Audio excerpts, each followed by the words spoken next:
maintenant, quant au premier ministre Mark Carney, qui est resté très discret depuis le début des hostilités, finalement, il est sorti de son silence. Il a répondu aux questions des journalistes à Sydney, en Australie.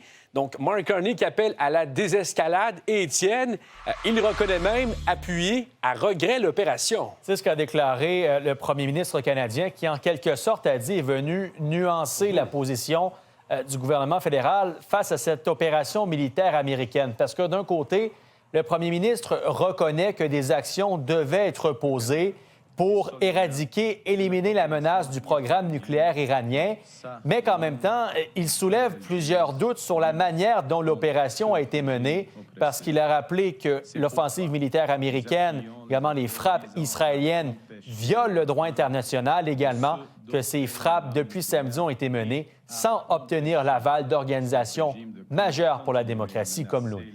Et Étienne, ce sont près de 100 000 Canadiens qui sont présentement coincés au Moyen-Orient. Mark Carney n'avait pas de bonnes nouvelles aujourd'hui. Aucune opération de rapatriement n'est prévue pour l'instant. Rien à l'horizon pour des enjeux de sécurité. Vous voyez sur la carte, a dit où sont situés ces Canadiens au Moyen-Orient coincés.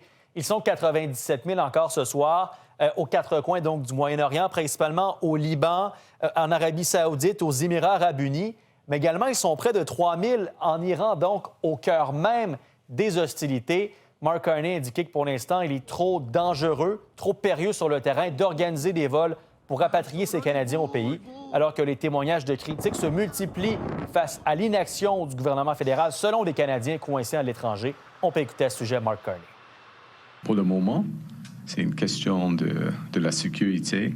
La situation reste la situation demeure trop dangereuse d'avoir une repatriation à grande échelle de région.